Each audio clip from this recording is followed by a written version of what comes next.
பெருகவே பெருக பண்ணுவாராக.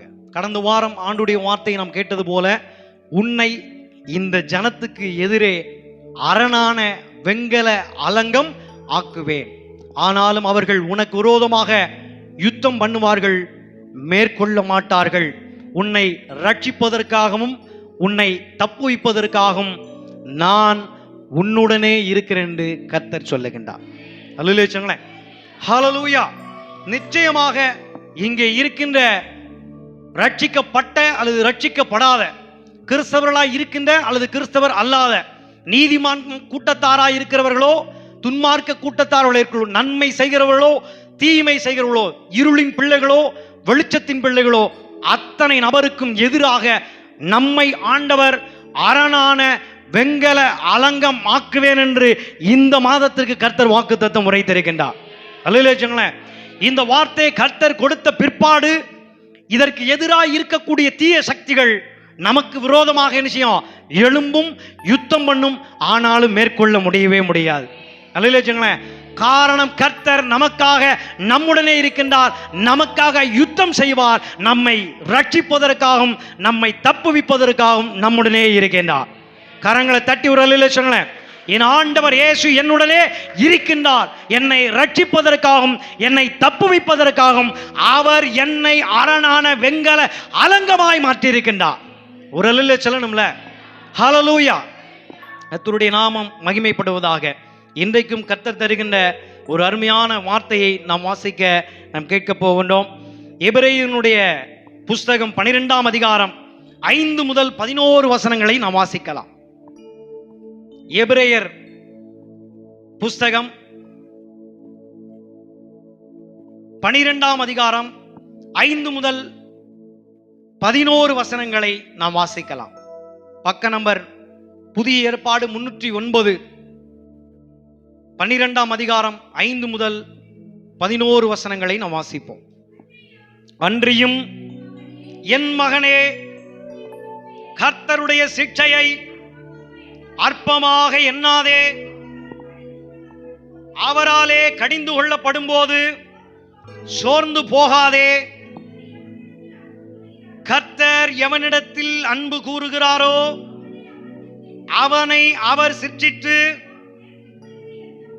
தாம் சேர்த்துக் கொள்ளுகிற எந்த மகனையும் தண்டிக்கிறார் என்று பிள்ளைகளுக்கு சொல்லுகிறது போல உங்களுக்கு சொல்லி இருக்கின்ற புத்திமதியை மறந்தீர்கள்.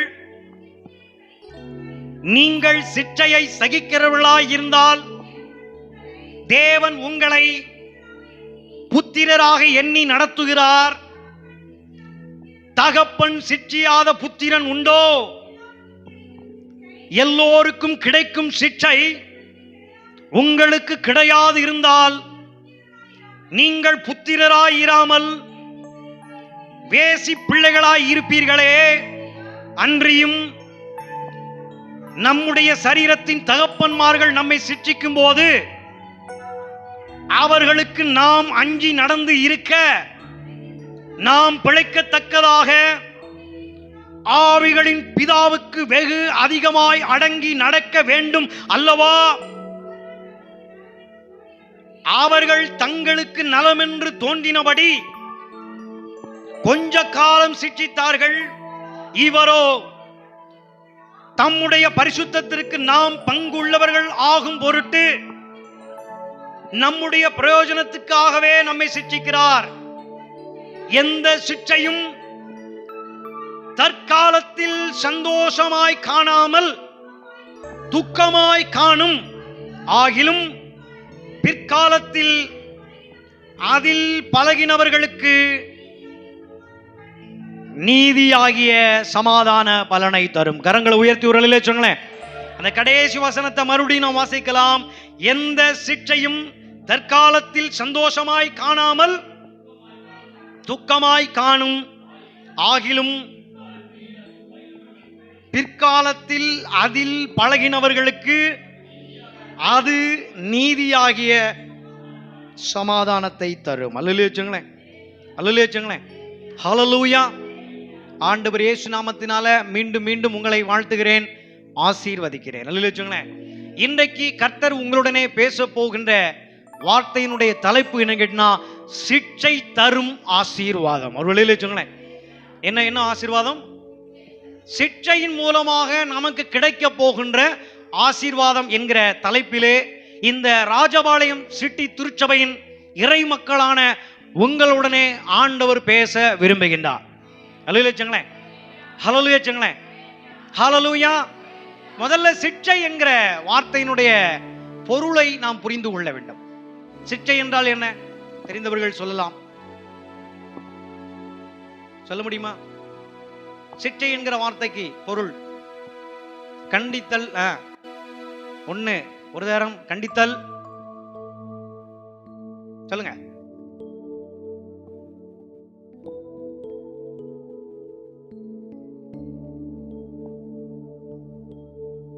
ஆங்கிலத்திலே அதனுடைய பொருள் டிசிப்ளின் என்று சொல்லப்படுகிறது. ஹல்லேலூயா. சிட்சை என்கிற வார்த்தையை கண்டித்தல், ஒழுங்குபடுத்துதல், தண்டித்தல், சீர்படுத்துதல், ஸ்திரப்படுத்துதல், இப்படின்னு அநேக பொருட்களை தரக்கூடிய ஒரு அருமையான ஒரு வார்த்தையாக நம் கையில் வைத்திருக்கின்ற சத்திய வேதாகமத்திலே ஆண்டவர் இப்படியாக எழுதி வைத்திருக்கின்றார். ஹல்லேலூயா. நீங்கள் வாசித்த அல்லது வாசிக்க கேட்ட எபிரேயருடைய 12ஆம் அதிகாரம் 5 முதல் 11 வசனங்களுக்குள்ளே மீண்டும் மீண்டும் சொல்லப்பட்ட வார்த்தை தான் இந்த சிட்சை. ஒரு சொல்லுங்களேன், ஹல்லேலூயா. இந்த சிட்சை அப்படிங்கிற வார்த்தை நமக்கு மிகப்பெரிய ஒரு ஆசீர்வாதத்தை நிச்சயமாய் கொடுக்கும். ஹல்லேலூயா சொல்லுங்களேன். நான் பல காரியங்களை உங்களோடு கூட நான் சொல்ல விரும்புகிறேன். அதற்கு பிற்பாடு நான் உங்களிடத்தில் மிகப்பெரிய ரகசியங்களை வெளிப்படுத்த விரும்புகிறேன். முதலாவது, சிட்சிக்கப்பட்டவர்களை குறித்து நான் ஒரு பட்டியல் தொகுப்பு வைத்திருக்கிறேன், நான் சொல்லுகின்றேன். பெரிய தீர்க்கதரிசி என்று எண்ணப்பட்ட மோசே, அவன் கடவுளால் தெரிந்து கொள்ளப்பட்டவன், ஆனாலும் அவன் சிட்சையை பெற்றவன். அவன் என்ன தவறு செய்தான் என்று என்னாகம புஸ்தகம் 20ஆம் அதிகாரம் 7 முதல் 12 வாக்கியங்களை நான் வாசிக்கும் போது, தேவனுடைய உத்தரவு அவனுக்கு கொடுக்கப்பட்டிருந்தும் மோசே அதை தாண்டி அவன் செய்ய வேண்டிய காரியத்தை அவன் செய்யாமல் அவன் தேவனுடைய வார்த்தையை மீறி சில காரியங்களை செய்து விடுகிறான். கண்மலையை பார்த்து பேசு என்று சொன்னார், அவனோ தன் வைத்திருந்த கோலை எடுத்து அடித்தான். அது ஆண்டவருடைய பார்வையால் பிழை என்று எண்ணப்பட்டது. அங்கு சிட்சை என்று எதை குறிக்கிறது என்று நீங்கள் பார்த்தால், நீ இஸ்ரவேல் ஜனங்களை வாக்களிக்கப்பட்ட தேசத்தில் கொண்டு செல்ல மாட்டாய் என்று கர்த்தர் கூறினார். ஹல்லேலூயா. நோக்கம் தேவனுடைய பரிசுத்தத்தையும் ஜனங்கள் மூலமாக வந்த தொந்தரவு, இதன் மூலமாக கடவுளுடைய கட்டளைக்கு கீழ்ப்படியாமல் போனது மிகப்பெரிய குற்றமாய் காணப்படுகிறது. நாம் எந்த நேரத்திலும் எந்த சூழ்நிலையிலும் எவ்வளவு எதிர்ப்பு நேரிட்டாலும் கர்த்தருடைய ஊழியனாக தேவனுக்கு கீழ்ப்படிதலை தேவன் விரும்புகின்றார். ஹல்லேலூயா. இதற்காக அவர் சொன்ன சிட்சை, நீ இந்த ஜனங்களை வாக்களிக்கப்பட்ட தேசத்திற்கு என்ன செய்ய முடியாது, கூட்டி செல்ல முடியாது என்று சொல்லப்பட்டிருக்கிறது. ஹல்லேலூயா. கற்றுக்கொண்ட பாடம், மிகவும் உணர்ச்சி வசப்பட்டு ஜனங்கள் மூலமாக பாதிக்கப்படும் பொழுது ஒரு ஊழியக்காரனாக தேவன் சொன்னதைத்தான் சரியாக நாம் கேட்டு நடக்க வேண்டும், மீறி நடக்கக்கூடாது. அல்லேலூயா. இரண்டாவது, ஒரு மனிதன், இவனு ஒரு ஊழியக்காரனாக வேதத்திலே நாம் அறியப்படுகிறோம். யோனா என்கிற பெயரை உடையவன். அவன் சிட்சை மூலமாக திருத்தப்படுகிறான். யோனாவினுடைய புஸ்தகம் 1ஆம் அதிகாரம் முதல் 4 அதிகாரங்களை நீங்கள் வாசிக்கலாம். அவன் என்ன தவறு செய்தான்? தேவனுடைய கட்டளையை கேட்க மறுத்து அவன் இஷ்டத்திற்கு தான் போகிற போக்கிலே போக முடிவெடுத்து தர்சீசுக்கு போக வேண்டிய காரியங்களில் என்ன செஞ்சான்? ஏறி உட்கார்ந்து பயணப்பட்டான். ஆனால் கர்த்தர் என்ன செஞ்சாரு? நினிவே பட்டணத்துக்கு போக சொன்னார். அல்லேலூயா. ஹல்லேலூயா. தேவன் சொன்ன இடத்திற்கு தேவன் சொன்ன வார்த்தையை கேட்டு அப்படியே கீழ்ப்படிந்து நடக்க வேண்டும். ஆனால் இந்த யோனாவோ அதை மீறி நடந்தான். அதனாலே அவன் கடலிலே தூக்கி வீசப்பட்டான். பெரிய மீனினுடைய வயிற்றிலே விழுங்கப்பட்டு 3 நாட்கள் அடைபட்டிருந்தான். பின்பு உணர்த்தப்பட்டு கர்த்தரால் திருத்தப்பட்டான். அல்லேலூயா. அவர் நோக்கம் தேவனுடைய சித்தத்திற்கு எப்போதும் நாம் அடியபணிய வேண்டும் என்று யோனாவினுடைய வாழ்க்கை மூலமாக நமக்கு ஒரு பாடத்தை கர்த்தர் வைத்திருக்கின்றார். ஹல்லேலூயா. நினைவேவின் மக்கள் மனம் திரும்ப வேண்டும், யோனா சாட்சியாக மாற வேண்டும் என்பதுதான் தேவ நோக்கம். சிட்சைக்கு பிற்பாடு நினைவே மக்கள் மனம் திரும்பினார்கள், யோனா கர்த்தருக்கு சாட்சியாக வாழ்ந்தார். அல்லேலூயா. ஹல்லேலூயா. அப்ப கர்த்தருடைய ஊழியக்காரன் தனது விருப்பத்தின்படி அல்ல, தேவனுடைய சித்தத்திற்கு கீழ்ப்படிய வேண்டும் என்கிறதையே நாம் நினைவுகள் கொள்ள வேண்டும். அல்லேலூயா. அடுத்தபடியாக தாவீது என்கிற ஒரு மனிதனை நீங்கள் நன்றாக அறிவீர்கள். அவன் தேவனுக்கு ரொம்ப பிரியமானவன், அவன் தேவனால் தெரிந்து கொள்ளப்பட்டவன், அவன் குடும்பத்தில் விசேஷமாக அவன் எண்ணப்பட்டவன். யாருடைய பார்வையில்? தேவனுடைய பார்வையில். குடும்பத்தாரால் ஒதுக்கி வைக்கப்பட்டான். இவனால் ஆகாது, இவனால் முடியாது, இவனால் எதுவுமே செய்ய முடியாது, இவன் ஒரு அற்பமாய் எண்ணப்பட்டான். இவன் ஒரு ஆடுதான் மேய்க்க முடியும், இவனால் வேறு எந்த வேலையும் செய்ய முடியாது என்று உலகம், குடும்பம் என்ன செஞ்சது? இப்படி ஒரு தீர்மானத்தை எடுத்திருந்தது. அதனால் கர்த்தர் அந்த தீர்மானத்தில் இவன் மூலமாகத்தான் பெரிய காரியங்களை நான் செய்வேன் என்று கர்த்தர் முடிவு செய்து வைத்திருந்தார். எதிரியாய் போன சவுல் அந்த வார்த்தையை சொன்னான். அதைத்தான் கர்த்தர் கடந்த வருடத்தில் நமக்கு வாக்குத்தத்தமாய் கொடுத்தார். தாவீதாகிய என் குமாரனே, நீ கர்த்தரால் ஆசீர்வதிக்கப்பட்டவன், நீ பெரிய காரியங்களை செய்வாய், மென்மேலும் பலப்படுவாய் என்று ஒரு எதிரியாய் போனவன் தன்னுடைய மரண தருவாயில் பயந்து கர்த்தருடைய வார்த்தையாக என்ன செய்கிறான்? வாக்குத்தத்தத்தை பேசினார். ஆனால் இந்த தாவீது ஒரு பிழை செய்கின்றார். இன்னொருவனுடைய மனைவியை அடைவதற்கு அவனுடைய கணவனாய் இருக்கக்கூடிய அவனை திட்டமிட்டு கொலை செய்கின்றார். அவனுடைய குடும்பத்தில் எவ்வளவு நஷ்டம் வரும், அவனுடைய சொந்த பந்தங்களுக்குள்ளே என்ன மாதிரியான காரியங்கள் வரும் என்பதையெல்லாம் நினையாமல் தான் அடைய வேண்டும் என்கிறதை நினைத்து கொண்டு என்ன செஞ்சிட்டான்? இந்த பாவத்தை அவன் செய்து விட்டான். அவன் மூலமாக கடவுள் எத்தனையோ ராஜ்யங்களை ஜெயித்தார்.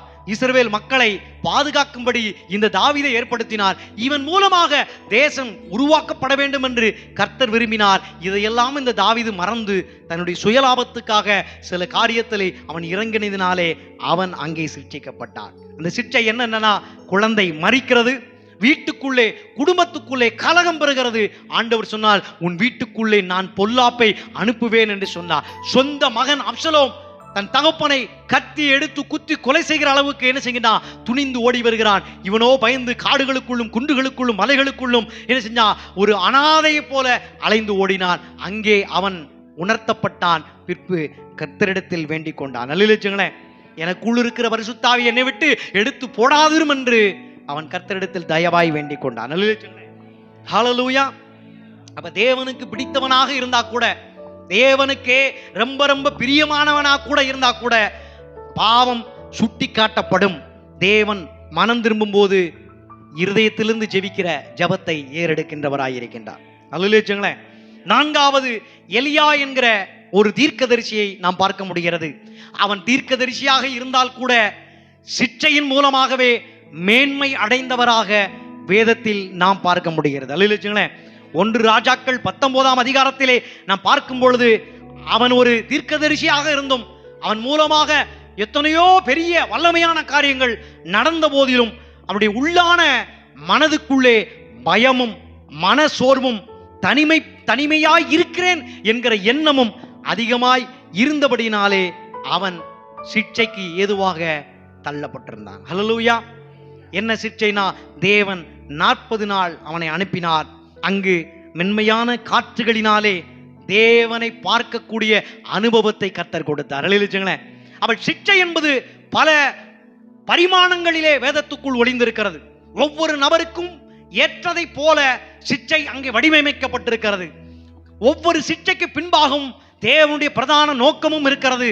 ஒவ்வொரு சிட்சைக்கு பிற்பாடும் ஒவ்வொரு ஆசீர்வாதங்களும் ஒளிந்திருக்கிறது. ஒரு அல்லேலூயா. ஹல்லேலூயா. அப்ப இங்கே இந்த எலியா கற்றுக்கொண்ட பாடம் என்ன? ஒரு புதிய அழைப்பை அவர் பெற்றுக்கொண்டார். எலியாவுக்கு பிற்பாடு எலிசா என்கிற ஒரு ஊழியக்காரனை உருவாக்குவதற்கு தேவன் உதவி செய்தார். அல்லேலூயா. அப்ப தீர்க்க தரிசிக்கும் சிட்சை தேவை. அல்லேலூயா. ஊழியக்காரனுக்கும் சிட்சை தேவை. தேவனால் தெரிந்து கொள்ளப்பட்டவர்களுக்கும் சிட்சை அவசியமாய் இருக்கிறது. ஒரு அல்லேலூயா. ஹல்லேலூயா. ஆரோன் என்கிற ஒரு ஆசாரியனை குறித்து நீங்கள் பார்க்க முடியும். இந்த ஆரோன் என்கிற கனமான இந்த ஊழியத்தை செய்வதற்கு ஆரோனை போல அழைக்கப்படாவிட்டால் வேற என்ன அப்படின்னு கடவுளே இந்த மனிதனை குறித்து சாட்சி கொடுத்திருக்கின்றார். அல்லேலூயா. ஹல்லேலூயா. ஆனாலும் அவனிடத்திலும் ஒரு தவறு இருக்கிறது, அவனும் சிட்சிக்கப்படுகிறான். அல்லேலூயா. மோசே சீனாய் மலையிலே ஏறி ஆண்டவரை தரிசிக்க கடந்து போகின்றார்.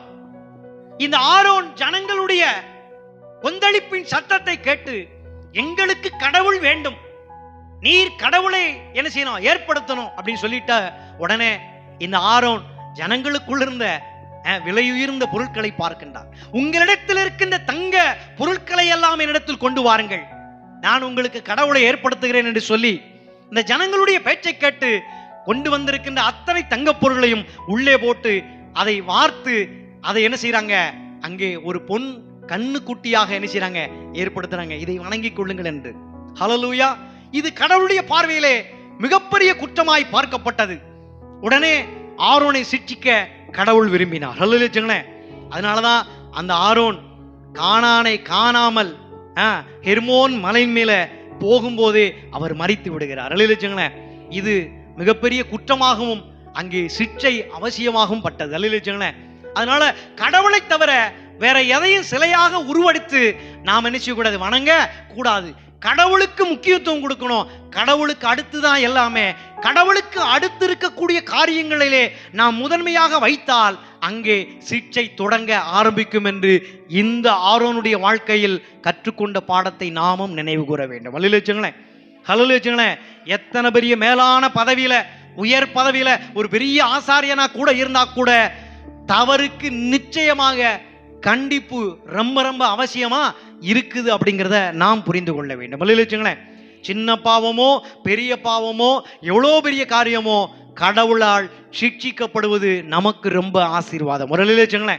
ஹல்லேலூயா. அப்ப இந்த 5 காரியங்களிலே ஒவ்வொரு நபராக அவர்கள் பெரிய பெரிய பொறுப்புகளில் இருந்தால் கூட அவர்கள் சில காரியங்களிலே தவறும் பொழுது ஆண்டுடைய சிட்சை கடந்து வருகிறது. அல்லேலூயா. ஆண்டுடைய கண்டிப்பு அங்கே கடந்து வருகிறது. ஒரு ஆமென் சொல்லுங்களேன். ஹல்லேலூயா. ஹல்லேலூயா. இன்றைக்கு உலகங்களிலே இருக்கக்கூடிய கிறிஸ்தவ சபைகளை நீங்கள் பாருங்கள். இந்த உலகத்திலே 45,000க்கு மேலே கிறிஸ்தவ பிரிவு இருக்கிறது. ஹல்லேலூயா. ஆர்சி, பெந்தேகோஸ்து, சிஏ, மர்மானு, ஜீசஸ் ஒன்லி, யெகோவா விட்னஸ், இப்படி நினைச்சாங்க எத்தனையோ சபைகளை ஒரு வருஷத்துக்கு 1000 பிரிவினை சபைகளாக உருவாக்கி கொண்டே இருக்கிறார்கள். நம்முடைய சபையில நம்முடைய அருமையான தலைமை போதகர் ஐயா மூலமாக பைபிள் காலேஜ் நடத்தப்பட்டு கிட்டத்தட்ட ஒரு 20க்கு மேற்பட்ட ஊழியக்காரர்கள் நம்முடைய சபையின் மூலமாக உருவாக்கப்பட்டார்கள். ஒரு அல்லேலூயா.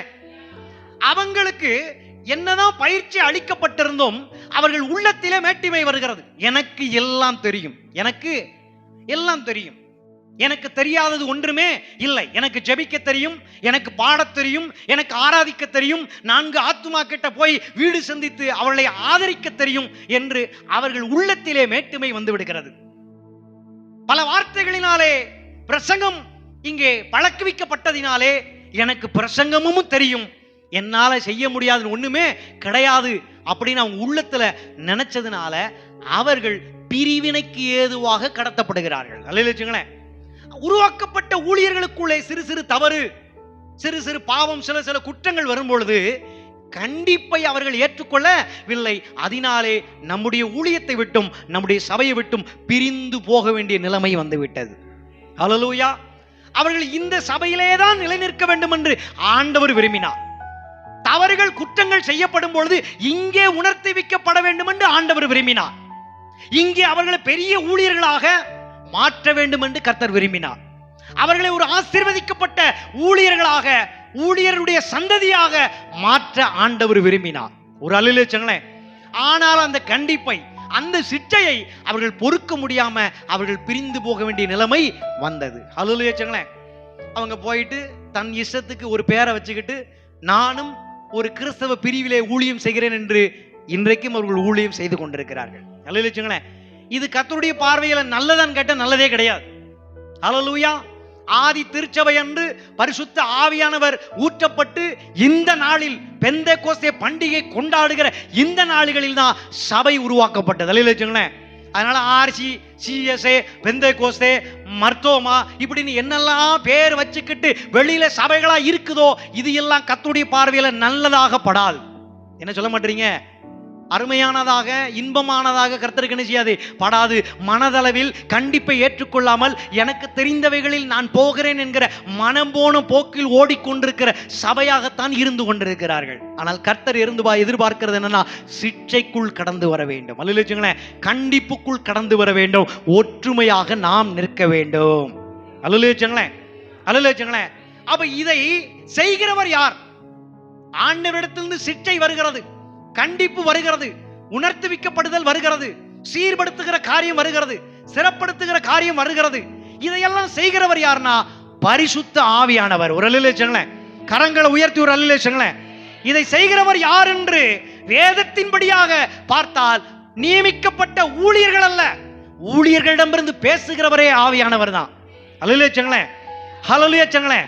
ஆமா. அப்ப இந்த இடத்துல மத்தேயு ஆவியானவரை குறித்து, அதாவது சிட்சிக்கிறவரை குறித்து, கண்டிக்கிறவரை குறித்து அவர் சொல்லுகின்றார். இந்த கண்டிக்கிறவர் உள்ளிருந்து பேசுகின்றவர். அல்லேலூயா. மத்தேயு சொல்லுகின்றார், அந்த கண்டிக்கிறவர் உள்ளிருந்து பேசுகின்றவர். அல்லேலூயா. பேசுகிறவர் ஆவியானவரை தவிர பேசுகிறவர் மனிதன் அல்ல. அல்லேலூயா.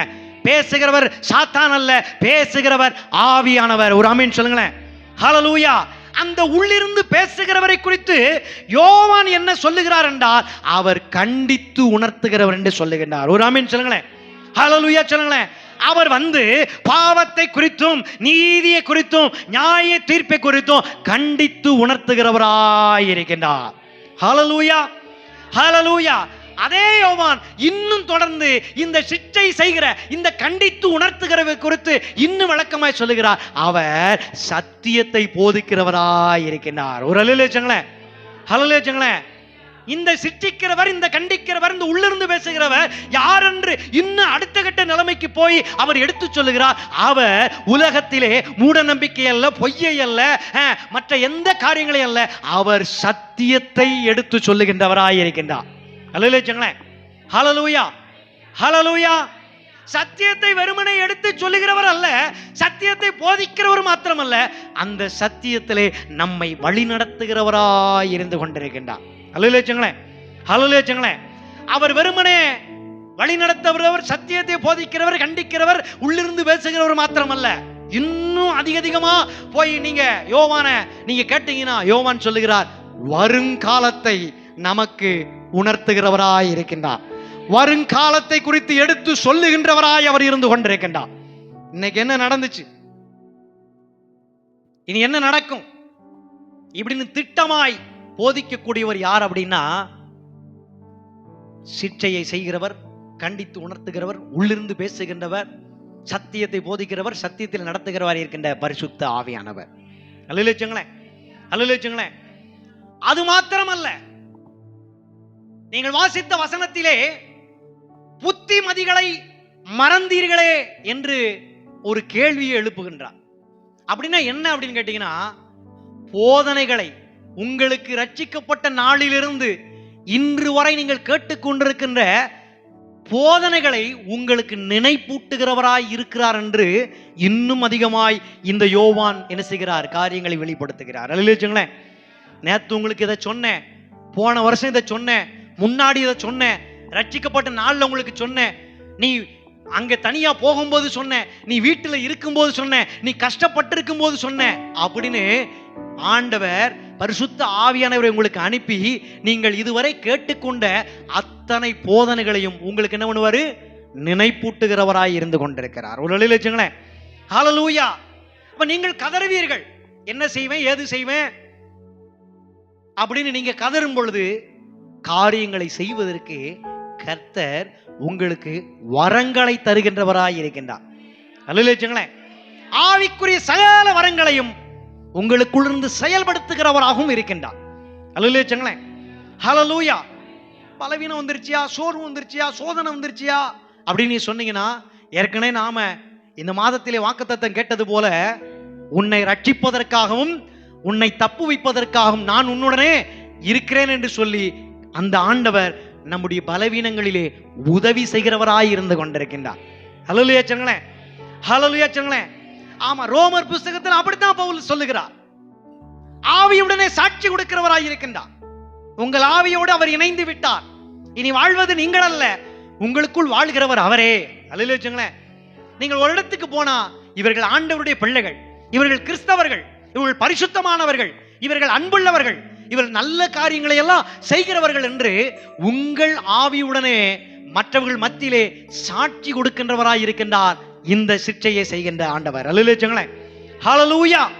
அது மட்டுமல்ல, ஜப கூட்டங்களோ அல்லது ஜப காரியங்களோ அல்லது வீட்டில் தனிப்பட்ட ஜப ஜீவியமோ அந்த காரியங்களிலே நீங்கள் ஜெபிக்க முடியாமல் போகும்போது உங்களுக்காக என்ன செய்கிறார்னா வாக்கு கடங்காத பெரும் மூச்சுகளோடு கூட பிதாவினிடத்தில் பரிந்து பேசுகின்ற ஆவியானவராய் இருக்கின்றார். ஹல்லேலூயா. வேண்டுதல் செய்கின்ற ஆவியானவராய் அவர் இருந்து கொண்டிருக்கிறார். ஹல்லேலூயா. இறுதியாக இந்த ஆவியானவர் யார் என்று பார்த்தால் எல்லாருடைய இருதயங்களையும் ஆராய்ந்து அறிந்து வைத்திருக்கிறவராய் இருந்து கொண்டிருக்கிறார். ஹல்லேலூயா. ஹல்லேலூயா. அப்ப சிக்ஷையை குறித்து நீங்க தியானிப்பதற்கு முன்பதாக இவ்வளவு காரியங்கள் உங்களுக்கு தேவைப்பட்டு கொண்டிருக்கிறது. என்ன ஆமீன் சொல்ல மாட்டீங்க? ஹல்லேலூயா.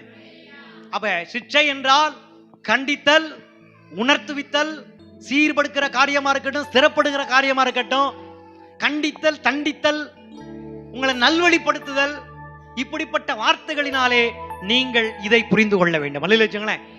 வெளியில நீங்க போனீங்கன்னா கர்த்தர் உங்களை ஆசீர்வதிப்பார். கர்த்தர் உங்களை ஆசீர்வதிப்பார்.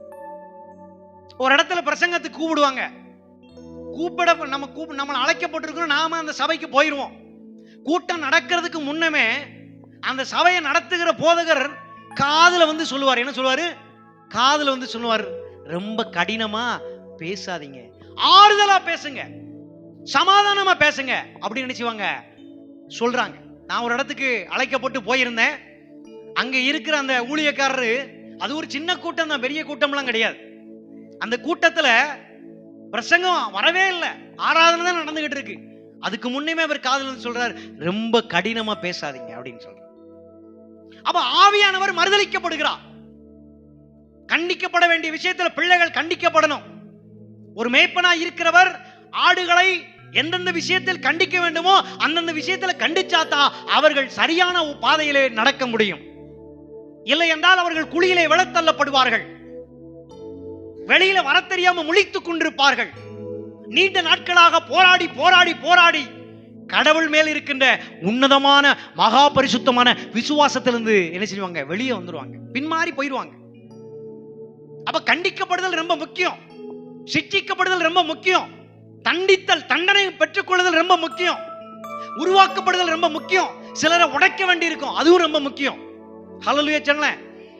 சிட்சிக்கப்படுதலே ரெண்டு விஷயம், ஒன்னு உடைக்கப்படணும், இன்னொன்னு உருவாக்கப்படணும். ஹல்லேலூயா சொல்லுங்களேன். சிலருக்கு எல்லாமே இருக்கும், ஆனா மனசு எப்படி இருக்கும்? கல்லா இருக்கும்.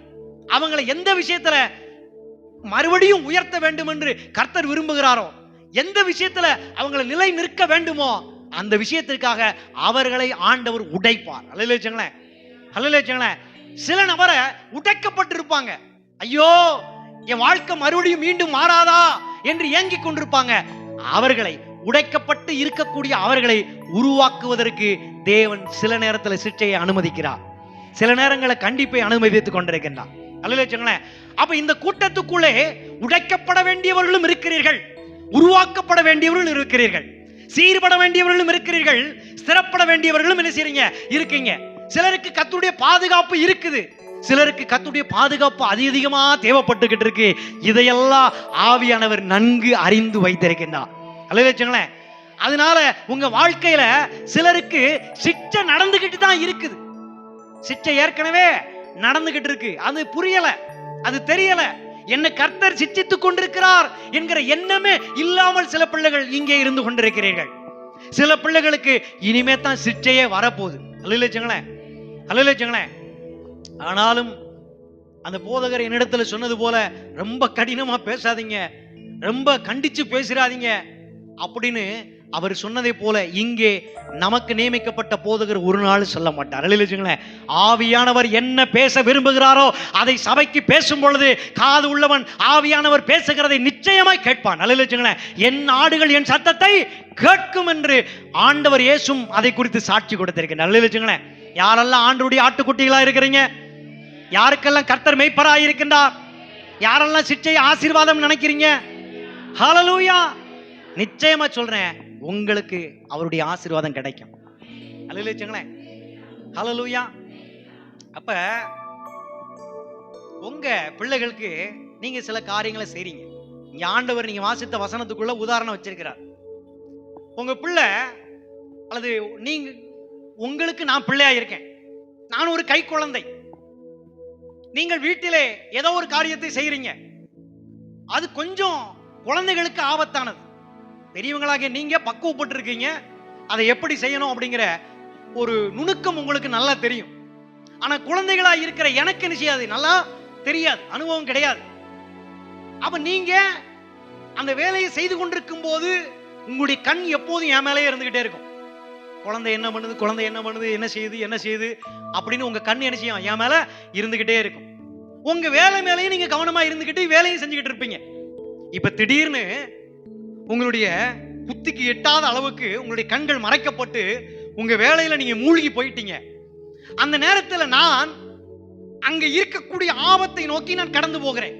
ஒருவேளை அது நெருப்பா இருக்கலாம், அல்லது ஒரு கொடுமையான இயந்திரமா இருக்கலாம், அல்லது வேற ஏதாவது ஒரு காரியமா இருக்கலாம், அது நாயா இருக்கலாம், அது விஷ பூச்சியா கூட இருக்கலாம். அங்கே வந்து விட்டதாக நீங்க கற்பனை செய்து கொள்ளுங்கள். இப்ப நீங்க என்னைய பார்க்கறீங்க, நான் உங்களுக்கு பிள்ளை. நீங்க பார்த்துக்கிட்டு சும்மா இருப்பீங்களா, அல்லது என்ன ஓடி வந்து தூக்குவீங்களா?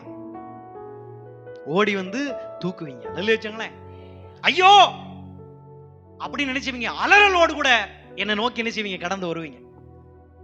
அப்போ உங்க குழந்தை ஆபத்தில் இருக்கும் போது நீங்கள் அந்த குழந்தையை காப்பாற்றுவதற்கு உங்களுடைய எல்லா காரியத்தையும் போட்டு விட்டுட்டு என்ன செய்யுங்க, ஓடி வந்து கட்டி அணைத்து தூக்குவீங்க. அல்ல அன்னாரம் சும்மா இருப்பீங்க. உன்னை எத்தனை முறை சொல்ல, சப்புன்னு ஒரு அறாருவீங்க. என்ன செய்வீங்க, சப்புன்னு ஒரு அடி அடிச்சு, உன்னை எத்தனை முறை நான் சொல்ல, தீ சுற்று உனக்கு தெரியாதா, அங்க பாம்பு பூச்சி கிடக்கும், நீ அங்க போலாமா, சப்புன்னு அடிப்பாங்க. அங்க வாறுகால் இருக்கு, அதுக்குள்ள விழுந்துருவியே, சப்புன்னு அடிப்பீங்க. ஹல்லேலூயா, ஹல்லேலூயா. விறுவிறுன்னு அழுவும் குழந்தை. பிற அதுக்கு என்ன செய்வீங்க, சில காரியங்களை செஞ்சு கவலைப்படாத வைக்காத அப்படின்னு அன்பா நீ என்ன செய்வீங்க, அந்த குழந்தையை கொண்டு எங்கே வைக்க வேண்டுமோ அங்கே வைப்பீர்கள். அல்ல. அப்போ உங்க சொந்த குழந்தைக்கே நீங்க நல்ல காரியங்களை செய்வதற்கு ஒரு சிற்றை என்கிற ஒரு ஆயுதத்தை கையில் எடுக்கிறது போல ஆண்டவர் பரிசுத்த ஆவியானவரை உங்களுக்கு கொடுத்து இந்த ஆவிக்குரிய வாழ்க்கையிலே பரம தகப்பனாய் இருக்கிற அவர், நாம் அவருடைய பிள்ளைகளா இருக்கிறபடினாலே அவர் அன்போடு கூட சிற்றிப்பதை நீங்கள் வேண்டாம் என்று ஒதுக்குவீர்களோ? ஒதுக்க கூடாது. அல்ல. கண்டிக்கப்படும் பொழுது, சிட்சிக்கப்படும் போது அதை சந்தோஷமாய் நாம் ஏற்றுக்கொள்ள வேண்டும். அல்ல. ஏனென்றால் அந்த ஆண்டவர் எவரிடத்தில் அன்பாய் இருக்கிறாரோ அவனை அவர் சிட்சிக்கின்றார். அல்ல. அவர் சொல்லுங்க, சிட்சை நல்லது, சிட்சை எனக்கு ஆசீர்வாதம், சிட்சை எனக்கு தேவ அன்பை கொண்டு வருகிறது, தேவனுடைய கண்டிப்பு எனக்கு தேவனுடைய அன்பை கொண்டு வருகிறது. தேவனுடைய அன்பும் தேவனுடைய கிருபையும் அளவில்லாமல் வருவதற்கு காரணம் என்ன, நான் தேவனால் சிட்சிக்கப்படுகிறேன். அல்ல. பாட்டு படிச்சோம், என்ன படிச்சோம், துதிக்க துதிக்க தேவ கிருபை இறங்குது, துதிக்க துதிக்க தேவனுடைய மகிமை இறங்குது, உங்க கிருபை இறங்குது, கிருபை எனக்கு பெருகுது அப்படின்னு என்ன செஞ்சோம், பாட்டை பாடினோம். அல்ல. அப்ப கிருபை சும்மா இறங்காது, தேவனால் யார் ஒருவர் சிட்சிக்கப்படுகிறார்களோ, தேவனுடைய சிட்சையை யார் ஒருவர் ஏற்றுக்கொள்கிறார்களோ அவர்களுக்கு தான் தேவனுடைய கிருபை கிடைக்கிறது. ஹல்லேலூயா. ஏனென்றால் நான் தேவனுடைய இணக்கமாகிறேன், தேவனுடைய சித்தத்துக்குள் கடந்து வருகிறேன். தேவன் என்னை கண்டிக்கும் போது சபை என்கிற விஷயத்துக்குள்ளே, ஊழியம் என்கிற விஷயத்துக்குள்ளே, ஜபக்கூட்டம் என்கிற விஷயத்துக்குள்ளே நான் நிலை நிற்கிறேன். அல்லேலூயா சொல்ல மாட்டீங்களே, ஏன்னா நீங்க சொல்ல மாட்டீங்க, ஏன்னா ஜப கூட்டத்துக்கு வர்றது கிடையாது. ஜப ஊழியத்துக்கு கூப்பிட்டா நீங்க என்ன செய்கிறது, வர்றது இல்ல. உங்களில் அநேகர் தேவனுடைய சிட்சையை தள்ளிவிட்டீர்கள், தேவனுடைய சிட்சையை ஒதுக்கி விட்டீர்கள். அதனாலே உங்கள் வாழ்க்கையில பல வகையான சோதனை வந்து கொண்டிருக்கிறது. அந்த சோதனை பிசாசு கொண்டு சொல்லக்கூடாது. ஹல்லேலூயா. அந்த சோதனை எல்லாமே கர்த்தர் நம்மை சிட்சை செய்கிறார் என்று புரிந்து கொள்ள வேண்டும். ஆமென் சொல்லுங்களேன். ஹல்லேலூயா. இது கிட்டத்தட்ட பல வாரத்துக்கு தொடர் போதனையா செய்ய வேண்டிய ஒரு மிகப்பெரிய போதனை. அங்கே ஆரம்பிக்கப்பட்ட ஏதேனுடைய வாழ்க்கையை பார்க்கணும். முதல் படைக்கப்பட்ட மனிதன் தேவனால் சிருஷ்டிக்கப்படுகிறான். அல்லேலூயா சொல்ல மாட்டீங்களே? ஆதாமே எங்க இருக்கிறாய்? நான் உனக்கு சொன்ன காரியத்தை நீ கேளாமல் போய் மறந்து போய் உனக்கு நான் தடை செய்த அந்த மரத்தினுடைய கனியை நீ புசித்தாயோ? உடனே அங்க சிற்றை தொடங்குகிறது. அல்லேலூயா. இனிமே நீ கஷ்டப்பட்டு உழைச்சுதான் என்ன செய்யணும்? சாப்பிடணும். நீ கற்ப வேதனை பட்டு தான் என்ன செய்யணும்? பிள்ளை பெற்றெடுக்கணும். சிற்றை அங்கே தொடங்குகிறது. அல்லேலூயா. இரண்டாவது காயின் ஆபேலுடைய கதையிலே தன் சொந்த சகோதரனை பொறாமை கோபம் கொலையாக மாறிவிடுகிறது. கொலை செய்து விடுகிறான். உன் சகோதரன் எங்கே? என் சகோதரனுக்கு நான் காவலாளியோ? அவனை ஏன்ட்ட வந்து நீங்க விசாரிக்கிறீங்க? ஆண்டவர் சிட்சிக்கின்றார். ஆண்டவர் அங்கே சாபத்தை கூறுகிறார். உன் நிலம் இனிமே செய்யாது, கனி தராது, அது சபிக்கப்பட்டிருக்கும். நீ நாடு கடத்தப்படுவாய், ஆனாலும் உன்னை யாரும் கொலை செய்ய மாட்டார்கள் என்று அங்கே கர்த்தர் ஒரு சிற்றையை வைத்து அனுப்புகிறார். ஹல்லேலூயா. நோவாவினுடைய காலத்திலே பாருங்கள், அங்கே இருக்கிற ஒட்டுமொத்த ஜனங்களும் தேவனுக்கு விரோதமாக தவறு செய்து கொண்டிருக்கிறார்கள். தேவனுடைய சிற்றை அங்கே வருகிறது. மழை வரும், மழை பெய்யும், உலகம் முழுவதும் நிரம்பும். நீங்கள் எல்லாரும் தப்பித்துக் கொள்ள தேவனுடைய பேழை என்கிற விஷயத்துக்குள்ளே கடந்து வர வேண்டும். உலக வாழ்க்கையை நீங்கள் தியாகம் பண்ண வேண்டும். சுயத்தினுடைய வாழ்க்கையை தியாகம் பண்ணணும். மாம்சத்தில் எதையெல்லாம் தோன்றுகிறதோ அதையெல்லாம் நீங்கள் விட்டுவிட வேண்டும். இதை தேவன் அவர்களுக்கு சிற்றையாக வைத்திருந்தார். அல்லேலூயா. அங்கே சிற்றைக்கு உட்பட்டவர்கள் தப்பித்துக் கொண்டார்கள். சிற்றையை சகிக்க மாட்டாமல் வெளியில் இருந்தவர்கள் மரித்து ஒன்றுமில்லாமல் போய்விட்டார்கள். ஹல்லேலூயா, ஹல்லேலூயா, ஹல்லேலூயா. இப்படியே சொல்லிக்கொண்டே போகலாம். சிற்றை ஆதி மனிதன் ஆதாமிடமிருந்தே தொடங்கிவிட்டது. அல்லேலூயா. இனி இறுதி வரை சிற்றை நடந்து கொண்டே இருக்கும். சிற்றை நமக்கு நல்லது. அல்லேலூயா, ஹல்லேலூயா. இன்னொன்னு, நீங்கள் சிற்றையை ஏற்றுக்கொண்டால் தேவனுடைய அன்பு உங்களுக்கு கடந்து வருகிறது. அது நீங்கள் வாசித்த முதல் வசனத்திலே அங்கே இருக்கும். அல்லேலூயா, ஹல்லேலூயா. இரண்டாவது, சிற்றையை நீங்கள் ஏற்றுக்கொண்டால், சிற்றைக்கு நீங்கள் உட்பட்டால் அவர் உங்களை புத்திரராக எண்ணி வழி நடத்துகிறார் என்று எழுதப்பட்டிருக்கும். அல்லேலூயா, ஹல்லேலூயா.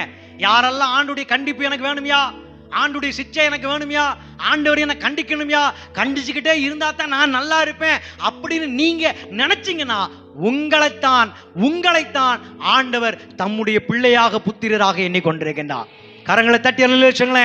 இனிமே நான் ஆண்டவருடைய வார்த்தையை கேட்பேன், ஆண்டவரால் சிட்சிக்கப்படுவேன், ஆண்டுடைய கண்டிப்பு எனக்கு வேணும். அப்பத்தான் நான் அவருடைய புத்திரராக இருக்க முடியும், அவர் என்ன வழி நடத்த முடியும். அல்லேலூயா, அல்லேலூயா. இல்லனா நான் யாரா இருப்பேன்னா வேசியினுடைய பிள்ளைகளா இருப்பேன் என்று சொல்லப்பட்டிருக்கிறது.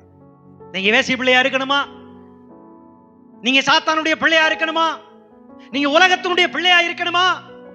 நீங்க முடிவு செஞ்சுக்கோங்க யாருடைய பிள்ளையாய் இருக்க வேண்டும் என்று. கர்த்தருடைய பிள்ளையாய் இருக்க வேண்டும் என்று நீங்கள் ஆசைப்பட்டால் கர்த்தருடைய சிட்சையை ஏற்றுக்கொள்ள வேண்டும். தேவ கிருபை என்று சொல்லப்படுகிற மேலான அன்பை நீங்கள் பெற்றுக்கொள்ள வேண்டும். கர்த்தருடைய சிட்சையை சகித்து ஏற்றுக்கொண்டால் கர்த்தர் உங்களை பிள்ளையாக பார்க்கிறார். கர்த்தருடைய பிள்ளைக்கே அவருடைய வழிநடத்தல் கிடைக்கும். அல்லேலூயா. இல்லைன்னா நாம தப்பான ஆராதனை பண்ணுவோம், தவறான பாடல்களை பாடுவோம். இதுவரை என்னை நடத்தினார், இனிமேலும் என்னை நடத்துவார் அப்படின்னு நினைச்சுவீங்க. பொய்யா பாடிக்கிட்டு இருப்பீங்க. மனம் திரும்பாதபடிக்கு மனம் திரும்பி ஆண்டுடைய சிட்சையை நாம் சகித்து ஏற்றுக்கொண்டால் அவருடைய பிள்ளையாக உரிமையோடு கூட நாம் வாழ முடியும். அல்லேலூயா. இல்லை என்றால் ஒரு பொய்யான வாழ்க்கை, பொய்யான ஜபம், பொய்யான ஆராதனை, பொய்யான துதி ஸ்தோத்திரம், பொய்யான ஊழியம், பொய்யான சபையா நம்ம மாறிடுவோம். அவர் வருகையில எடுத்துக்கொள்ளப்படுகிற சபையா நாம் இருக்க முடியாது. கைவிடப்பட்ட சபையாக நாம் மாறிவிடுவோம். அதைத்தான் அங்க அப்படி சொன்னாரு, நீ வேசியின் பிள்ளையாய் இருப்பாய். ஆமென். எத்தனை பேர் இருக்கிறீங்க? பரம தகப்பனுக்கு நாம் பிள்ளையாய் இருக்கணும். நம்மை உண்டாக்கினவருக்கு தான் நாம் பிள்ளையா இருக்கணும். நம்மை ரட்சித்தவருக்கு தான் நாம் பிள்ளையா இருக்கணும். நம்மை தொடர்ந்து நடத்துகிறவருக்கு தான் நாம் எப்படி இருக்கணும்? பிள்ளைகளாய் இருக்கணும். பிசாசுக்கோ உலகத்துக்கோ மாம்சத்துக்கோ நாம் என்ன செய்யக்கூடாது? பிள்ளைகளா இருக்கக்கூடாது. அப்படி இருந்தா அங்கே பயங்கரமான கடினமான வார்த்தை, வேசியின் பிள்ளையாய் இருப்போம் என்று அங்கே ஞாபகப்படுத்தப்படுகிறது. ஒரு அல்லேலூயா சொல்லுங்களேன், அல்லேலூயா சொல்லுங்களேன், இதைத்தான் நீங்க மூல உபதேசமா சபைக்குள்ள நீங்க வரும்பொழுது கர்த்தர் உங்களுக்கு போதித்தார். நீங்கள் ஆண்டவருடைய பிள்ளைகளாய் இருக்க வேண்டும், ஆண்டவருடைய கண்டிப்பை நீங்கள் ஏற்றுக்கொள்ள வேண்டும் என்று அவர் விரும்பி தொடர்ந்து தொடர்ந்து தொடர்ந்து இதை உங்களோடு போராடி கொண்டிருக்கின்றார். ஹல்லேலூயா, ஹல்லேலூயா. சிற்றை நிச்சயமாக நமக்கு ஆசீர்வாதத்தை தரும் என்று கடைசி வார்த்தையில் வாசிக்கப்பட்டதை நீங்கள் நினைவு கூற வேண்டும். இல்லைங்களே, கண்டிக்கிறது முதல்ல ஒரு மாதிரி தான் தெரியும், கண்டிக்கிறது ஒரு மாதிரி தான் தெரியும். ஆனா அது எப்படி தெரியும் அப்படின்னு சொல்லும் பொழுது துக்கமாய் தெரியும். கண்டிக்கும் போது துக்கமாய் தெரியும். உங்களுக்கு முன்னாடி இருக்கிற நான் ரோட்டு ஓரங்களிலே நின்று கொண்டு மதுபானம் குடித்து இருக்கிறவனாகவும் சிகரெட் பிடித்துக் கொண்டிருக்கிறவனாகவும் மற்ற கெட்ட காரியங்களை நான் செய்து கொண்டிருக்கிறவனாகவும் காணப்பட்டால் நீங்கள் என்னிடத்தில் வருவீர்கள். ஐயா, நீங்கள் ஒரு சபையை நடத்துகிறீர்கள், நீங்கள் ஒரு ஊழியம் செய்கிறீர்கள், ஜப கூட்டங்களை நடத்துகிறீர்கள், அநேக மக்களை நீங்கள் சந்திக்கிறீர்கள், நீங்களே இப்படி செய்யலாமா என்று நீங்கள் என்னை கண்டிக்கும் போது அது எனக்கு எப்படி தெரியும்னா துக்கமாத்தான் தெரியும். ஐயோ, மாட்டிக்கொண்டமே, ஒரு மாட்டிக்கொண்ட பூனை எப்படி திருதிருன்னு முழிக்குமோ அது போலத்தான் எனக்கு தெரியும். ஆனா தொடர்ந்து நான் கண்டிக்கப்பட்டு கொண்டே இருந்தால் நான் செய்யற பாவம் என்னை விட்டு விலக ஆரம்பிக்கும். அல்ல, கண்டிப்பு என்னை சுத்திகரிப்புக்கு நேராக நடத்தும், கண்டிப்பு என்னை நல்வழிப்படுத்தும், சீர்படுத்தும், சிறப்படுத்தும். இறுதி வரை அந்த கண்டித்தல் என்னை பாதுகாத்து கொண்டே இருக்கும். இது குழி, இதுல விழுந்துருவ, நீ போகாத, இது பாதை, இது மோசமானது, இது போகாத, இங்க போனாது இப்படி, நீ வேண்டாம், நீ நஷ்டமடைவாய் என்று கண்டிக்க கண்டிக்க கண்டிக்க அது தொடர்ந்து என்னை பாதுகாத்து பாதுகாத்து அது முடிவிலே நீதியாகிய சமாதான பலனை எனக்கு தரும். அல்ல, கரங்களை தட்டி ஒரு அல்ல, நீதியான சமாதான பலனை தரக்கூடிய வல்லமை உள்ளது தேவனுடைய சிற்றை. அல்ல, ஒரு அல்ல, ஹல்லேலூயா. மறுபடியும் சொல்றேன், கர்த்தர் யார் மீது அன்பை வைத்திருக்கிறாரோ அவர்களை அவர் சிட்சிக்கின்றார். யாரை அவர் பிள்ளையாக பார்க்கிறாரோ அவரை சிட்சிக்கின்றார். யாரை வழி நடத்த வேண்டும் என்று விரும்புகிறாரோ அவரை அவர் சிட்சிக்கின்றார். வழி நடத்தலுக்குள் இருப்பதும் இல்லாமல் இருப்பதும் உங்களிடத்தில் கர்த்தர் விடுகின்றார். நன்மையை வைக்கின்றார், தீமையை வைக்கின்றார். எது வேண்டுமோ எடுத்துக்கொள்ளுங்கள். இருள் இருக்கிறது, வெளிச்சம் இருக்கிறது. எதில் உள்ளே வர வேண்டும் என்று நீங்கள் விரும்புகிறீர்களோ நீங்கள் உள்ளே வரலாம். மரணமும் ஜீவனும் கர்த்தர் வைத்திருக்கின்றார். எது வேண்டுமோ நீங்கள் என்ன செய்யலாம், தேர்வு செய்து கொள்ளலாம். பரலோகத்தையும் நரகத்தையும் உங்கள் முன்னே கர்த்தர் வைக்கின்றார். எது வேண்டுமோ நீங்கள் என்ன செய்யலாம், தேர்வு செய்து கொள்ளலாம். அதனுடைய பலனை நீங்கள் பெற்றுக்கொள்வதற்கு உங்களிடத்தில் கர்த்தர் முழுமையான சுதந்திரத்தை கர்த்தர் கொடுக்கின்றார். ஹல்லேலூயா. இன்றைய விசுவாச வாழ்க்கையிலே மக்கள் ஆராதனை செய்கிறார்கள், ஜெபம் ஏறெடுக்கிறார்கள், காணிக்கை செலுத்துகிறார்கள், ஊழியம் பண்ணுகிறார்கள், பாட்டு பாடுகிறார்கள், சபை கூடி வருகிறார்கள், இதையெல்லாம் செய்து கொண்டிருக்கிறார்கள். இது எல்லாம் உண்மையா அல்லது ஒரு பாரம்பரிய முறையா? இங்கே தேவன் என்ன செய்கிறார்?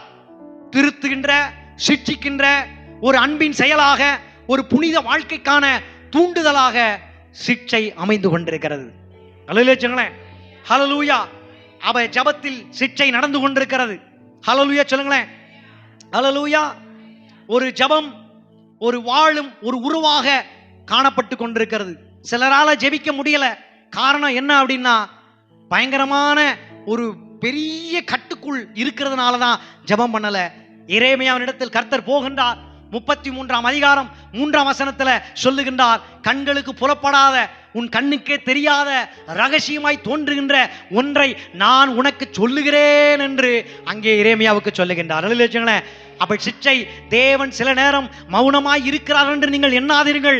இது ஒரு சோதனை அல்ல, உன்னிடத்தில் மாற்றம் வர வேண்டும் என்று அவர் விரும்பி கொண்டிருக்கின்றார். ஹல்லேலூயா. அன்னாளுடைய ஜபத்தை பாருங்க. அன்னாளுடைய வாழ்க்கையில எல்லாம் இருக்கு.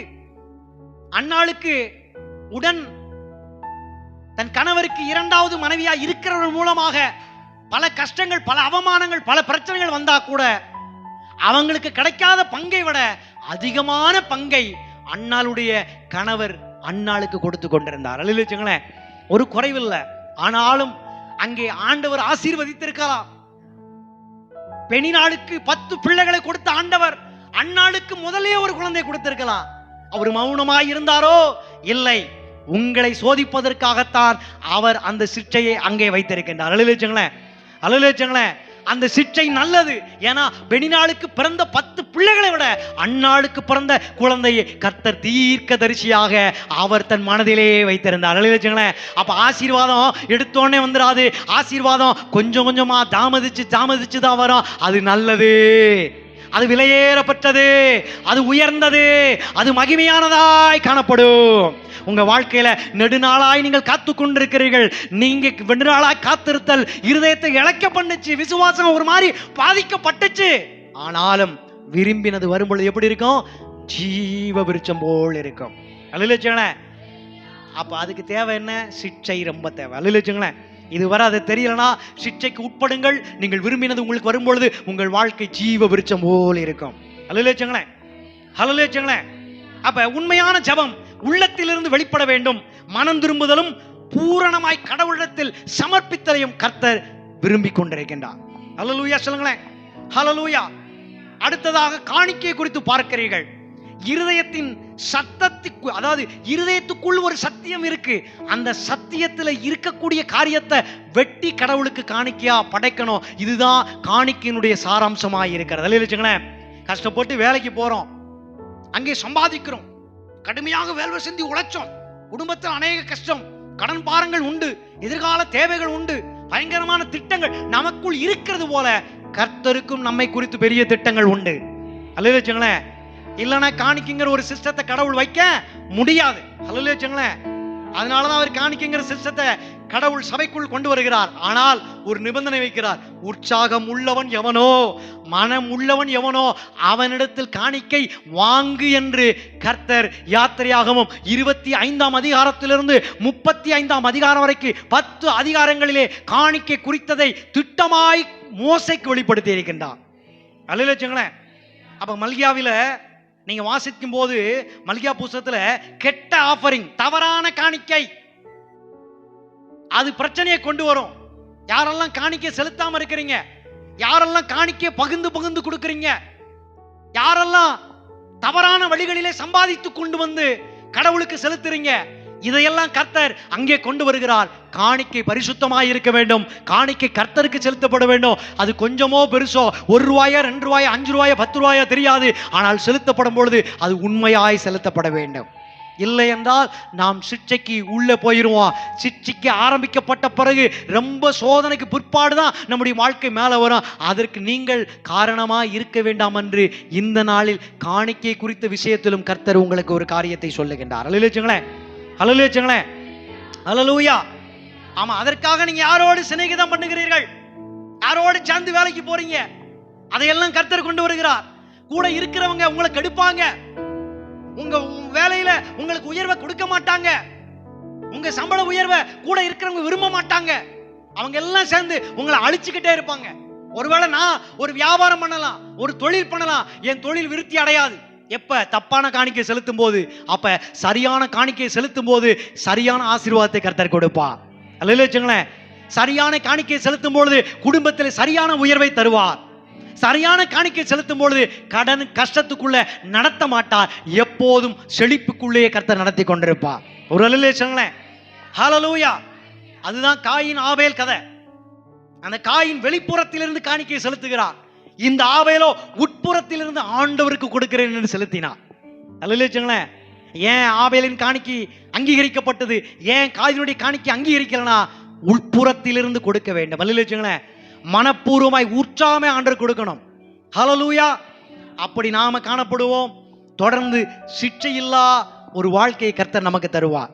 அல்லேலூயா. சிட்சிக்கப்பட்டாலும் நல்லதுதான், சிற்றையே இல்லாம இருக்கிறது ரொம்ப ரொம்ப நல்லது. அல்லேலூயா. ஹல்லேலூயா. அப்ப தேவன் பார்க்கிற விஷயம் என்னன்னா, காணிக்கையினுடைய அளவை சொல்லல, காணிக்கையினுடைய அளவை சொல்லல, உள்ளத்திலிருந்து வருகிற பரிசுத்தத்தை அவர் பார்க்கின்றார். ஆமென் சொல்லுங்களேன். மூன்றாவது, ஆராதனையில் சிற்றை. ஆண்டவர் ஆராதனையில் எதை எதிர்பார்க்கிறார்னா, உண்மையத்தான் எதிர்பார்க்கிறார். நீங்க கைதட்டுறதையோ நீங்க பாட்டு பாடுறதையோ அல்ல. இன்னொன்னு, நீங்க கைதட்டுறதுனாலயோ பாட்டு பாடுறதுனாலயோ கர்த்தருடைய நாமம் மகிமைப்படும் அப்படின்னு எங்கேயுமே கிடையாது. நீங்கள் பாடவும், நீங்கள் துதிக்கவும், நீங்கள் ஆராதிக்கவும், நீங்கள் உற்சாகமா இருக்கிறது மூலமா நீங்கள் இழந்து போன மகிமையை தான் நீங்க திருப்பி பெற்றுக் கொண்டிருக்கிறீர்கள். ஹல்லேலூயா. தேவன் மகிமையில் குறைந்தவர் அல்ல, தேவன் மகிமையில் பலவீனப்பட்டவர் அல்ல, அவர் மகிமையில் பூரணராய் இருந்து கொண்டிருக்கிறார். ஆனாலும் அவர் பாடச் சொல்றார், துதிக்க சொல்றார், ஆராய்க்க சொல்றார். எதுக்கு அப்படின்னா, எல்லாரும் பாவம் செய்து ஏகமாய் கெட்டு போனார்கள், தேவ மகிமை அற்றவர் ஆனார்கள். அவ தேவ மகிமை பெற்றுக் கொள்வதற்காக, தேவ மகிமையிலே நிரம்பி வருவதற்காக, தேவ மகிமையிலே முன்னேறுவதற்காகத்தான் கர்த்தர் சபையிலே ஆராதனை கொடுத்திருக்கின்றார். அல்லேலூயா. அல்லேலூயா. இனிமே உங்க ஆராதனை நல்லா இருக்கும்னு நினைக்கிறேன். நான் மகிமை அடைய வேண்டும். ஏனென்றால் எவர்களை அவர் முன் அறிந்தாரோ அவளை முன் குறித்தார், எவர்களை அவர் முன் குறித்தாரோ அவளை அழைத்தார், எவர்களை அழைத்தாரோ அவள் தெரிந்து கொண்டார், நீதிமானாகவும் பரிசுத்தமானாகவும் தம்முடைய ரத்தத்தை சிந்தி என்ன செஞ்சாரு? வச்சிருக்கிறார். எவர்களை அப்படி செஞ்சு வச்சாரோ அவர்களை பிதாவுடைய மகிமைக்கென்று ஏற்படுத்தி வைத்தார் என்று சொல்லப்பட்டிருக்கிறது. அல்லேலூயா. அப்ப பிதாவுடைய மகிமைக்கென்று ஏற்படுத்தப்பட்ட நான் இந்த பூலோகத்துல தொடர்ந்து தேவ மகிமையிலேயே நான் காணப்படணும். அதுக்கு தேவன் கொடுத்திருக்கிற மிகப்பெரிய ஒரு ஆயுதம் தான் ஆராதனை. அல்லேலூயா. அந்த ஆராதனை இருக்க வேண்டியது என்ன தெரியுமா? உண்மை இருக்கணும். அல்லேலூயா. எல்லாரும் பாடுறாங்களா? எல்லாரும் பாடுங்க. வேகமா பாடுறாங்களா? வேகமா பாடுங்க. நல்ல சத்தமா கைதட்டுறாங்களா? நீங்களும் சத்தமா கைதட்டுங்க. நீங்க உற்சாகமா இல்லைன்னா உங்களுக்கு உள்ளே இருக்கக்கூடிய உற்சாகமா இறங்கி இருக்கிறவங்களுக்கு கூட உற்சாகம் இல்லாம போயிடும். அல்லேலூயா சொல்ல மாட்டீங்க? ஹல்லேலூயா. அப்ப என் அருகில் வந்திருக்கிறவர்கள் அவர்கள் புதுசா வந்திருக்கலாம், அவங்க புறஜாதியிலிருந்து வந்திருக்கலாம், தேவனை இப்பத்தான் அறிஞ்சிருக்கலாம் இருக்காங்களா. நீங்க உண்மையிலேயே நீங்க ஆராதித்தால் உங்கள் மூலமாக அவர்களுக்கும் தேவ மகிமை கிடைக்கும். அல்லேலூயா. ஹல்லேலூயா. அதத்தான் மத்தேயு 15ஆம் அதிகாரம் 8ஆம் வசனத்துல சொல்றாரு, இதோ இவர்கள் வெறும் நாவாலே செய்றாங்க, இருக்க வடசூ, இந்த வாயிலே வடசூரன் சொல்லும்ல, அந்த மாதிரி வெறும் வாயிலேயே சொல்றாங்க, உள்ளத்திலிருந்து என்ன செய்யல? வரல. உள்ளத்திலிருந்து உண்மை என்ன செய்யல? வரல. வெளிப்புறத்திலிருந்து தான் வருது. வெளிப்புறத்தில் இருக்கிறதை கர்த்தர் விரும்ப மாட்டார், உள்ளிருந்து வருகிறதைத்தான் கர்த்தர் விரும்புவார். அல்லேலூயா. ஹல்லேலூயா. அதனாலதான் தாவீது தேவனை ஆவியில் ஆராதித்தான். ஆனாலும் அவன் ஒரு பாவத்தை செய்தான். அது காரணமாக ஒரு காலம், ஒரு நேரம் வரும்பொழுது அவன் என்ன செஞ்சான்? மனம் திரும்பினான், தன் பாவத்தை ஒப்புக்கொண்டான். உடனே கர்த்தர்கிட்ட முறையிட்டான், ஆண்டவரே, எனக்குள்ள இருக்கிற ஆவி என்னை விட்டு எடுத்துறாயிரும். நான் உண்மையாய் ஆராதிப்பதற்கும் தேவ ஆவியிலே ஆராதிப்பதற்கும் நீர் கொடுத்த ஆவிதான் எனக்கு உதவி செய்து கொண்டிருக்கிறது என்று அவன் ஆண்டவரிடத்தில் மன்றாடினான். அல்லேலூயா. அப்ப வெறும் ஆராதனை என்பது வெறும் பாட்டும் இசையும் அல்ல, நம்முடைய உண்மைதான் ரொம்ப ரொம்ப முக்கியம். அல்லேலூயா. நமக்குள்ள இருக்கிற பரிசுத்தம் தான் ரொம்ப முக்கியம். அல்லேலூயா. அது தேவனுடைய சிட்சைக்கு உட்பட்டு நடக்கிறவங்களால மட்டும்தான் அது செய்ய முடியும். அல்லேலூயா. ஹல்லேலூயா. நான்காவது, சபை கூடி வருதல். சபை கூடி வருதலில் சிட்சை கண்டிப்பா ஒளிஞ்சிருக்கும். ஏன்னா சபை கூடி வருதுங்கிறது ஏதோ சும்மா சந்திக்கிற இடம் அல்ல. ஒரு வாரம் ஃபுல்லா இடங்குளத்தில் உள்ளவங்களை, புதுப்பட்டியில் உள்ளவங்க பார்க்கல, ஏதோ சந்திக்கிற இடம் போல அப்படி அல்ல. இந்த பெந்தைக்கோஸ்தே பண்டிகைக்கு அப்படித்தான் வந்தாங்க. எல்லாரும் திருவிழாக்கு போவோம் அப்படின்னு சொல்லிட்டு எல்லாரும் அங்கங்கே சுத்தி சுத்தி மற்ற தேசங்கள் இருக்கக்கூடியவர்கள் இந்த எருசலேமுக்கு வந்து விட்டார்கள். அங்கே வந்திருக்கும் பொழுது கர்த்தர் சும்மா சந்திப்பு கூட்டமா அவர் வைக்கல, தேவனுடைய சிட்சை கடந்து வரும்படிக்கு தேவனுடைய ஆவியானவரை மாம்சமான யாவர் மேலும் ஊற்றுவதற்காக அந்த கூட்டத்தை கர்த்தர் ஏற்பாடு செய்தார். அல்லேலூயா. அதுதான் முதல்ல உண்டாக்கப்பட்ட திருச்சபை, ஆதி திருச்சபை. அல்லேலூயா. அங்கே அற்புதம் நடந்தது, அங்கே அதிசயம் நடந்தது, நினைச்சு பார்க்க முடியாத காரியங்கள் அங்கே நடந்து கொண்டிருந்தது. அது இங்கேயும் நடக்கணும்னா இங்கேயும் ஒரு மாற்றத்தை கர்த்தர் விரும்பி கொண்டிருக்கிறார். அல்லேலூயா. அப்ப நாம் சபைக்கு செல்லுகிறோமா? இல்லை, நாம் திருத்தப்படுவதற்கு செல்லுகிறோமா? நாம் சும்மா வெறுமனே சபைக்கு செல்லுகிறோமா? நாம் சிட்சிக்கப்படுகிறதுக்கு செல்கிறோமா? நாம் சும்மா சபைக்கு வருகிறோமா? அல்லது கண்டிக்கப்பட்டு உணர்த்தப்பட்டு தேவன் எதிர்பார்க்கிற ஒரு வாழ்க்கையை வாழ்வதற்காக வருகிறோமா? இந்த நேரத்தில் நீங்கள் நிதானிக்க வேண்டும் என்று கர்த்தர் விரும்புகிறார். அல்லேலூயா. ஹல்லேலூயா. ஒவ்வொரு நாளும் கண்டிக்கப்படணும். நீங்க உங்க பிள்ளையை கண்டிக்கிறீங்கல்ல, நீங்க உங்க பிள்ளைக்கு சில காரியங்களை செய்றீங்கல்ல. ஆண்டவர் இயேசு இப்படி சொன்னார், உன் பிள்ளை பசியாய் இருக்கிறது, உன் பிள்ளை அப்பத்தை கேட்டால் நீ கல்லை கொடுப்பீர்களா? இல்லையே. மீனை கேட்டால் பாம்பை கொடுப்பீர்களோ? இல்லையே. முட்டையை கேட்டால் தேளை கொடுப்பீர்களோ? இல்லையே. பொல்லாத தகப்பனாகிய நீங்களே உங்க பிள்ளைகளை கண்டிக்க வேண்டிய விஷயத்துல கண்டிக்கிறீங்க, சரி பண்ற விஷயத்துல சரி பண்றீங்க, தேவையான நேரத்துல எதை கொடுக்கணும் அதை கரெக்டா கொடுக்கிறீங்க. அதை போலவே பரம தகப்பனாகிய அவர் உங்களுக்கு பரிசுத்தாவியை கொடுப்பார்னு தான் எழுதப்பட்டிருக்கு. அல்லேலூயா. சிட்சிக்கிறவரை தான் கொடுத்திருக்கின்றார், கண்டிக்கிறவரை தான் கொடுத்திருக்கிறார், உணர்த்துகிறவரை தான் கொடுத்திருக்கிறார், பேசுகிறவரை கொடுத்திருக்கிறார், சத்தியத்தை போதிக்கிறவரை கொடுத்திருக்கின்றார். அவர் என்ன செய்யறார்? சத்தியத்தில் நடத்துகிறவரை உங்களுக்கு கொடுத்திருக்கின்றார், வரும் காரியத்தை வெளிப்படுத்துகிறவரை உங்களுக்கு கொடுத்திருக்கின்றார், எல்லாருடைய இருதயங்களை ஆராய்ந்து வைத்திருக்கிறவரை உங்களுக்கு கொடுத்திருக்கின்றார். ஒரு அல்லேலூயா சொல்லுங்களேன். கரங்களை உயர்த்தி ஒரு அல்லேலூயா சொல்லுங்களேன். எனக்கு எது நல்லதுன்னு அவருக்கு நல்லா தெரியும். அதனால சிட்சை மூலமா நிச்சயமா எனக்கு ஆசீர்வாதம் இருக்கு. அல்லேலூயா. அதே போல ஊழியத்துல நான் ஒரு உதவி ஊழியனா நம்முடைய சபையில இருக்கிறேன். எனக்கு கொடுக்கப்பட்ட பொறுப்புல நான் ஏதோ எனக்கு நியமிக்கப்பட்டதை நான் செய்து கொண்டிருக்கிறேன். நம்முடைய சபையிலும் நீங்களும் உதவி போதர்களா இருக்கிறீங்க. உங்களுக்கு நியமிக்கப்பட்டதை நீங்க செஞ்சுக்கிட்டு இருக்கிறீங்க. இங்க இருக்கிற எல்லா விசுவாசியுமே தேவனால் ஏற்படுத்தப்பட்ட தேவனுடைய சித்தத்தை செய்கிற ஊழியர்களாகவும் ஊழியக்காரர்களாக இருக்கிறீங்க. அதனாலதான் தேவன் தம்முடைய ஆவியை நம்ம எல்லாருக்குமே கொடுத்திருக்கின்றார். அல்லேலூயா. ஹல்லேலூயா. அப்படி ஊழியம் செய்யும் போது நமக்குள்ள எது வரக்கூடாதுன்னா, பிசாசுக்குள் இருந்தது நமக்குள் வரக்கூடாது. பிசாசுக்குள் பெருமை இருந்தது. ஆண்டவரோட ஒருபடி மேலே போவேன், அப்படி சிங்காசனத்தில் அமருவேன், நான் யார் பேச்சையும் கேட்க மாட்டேன், ஆனா நான் மற்றவங்களுக்கு சொல்லுவேன். எப்படி?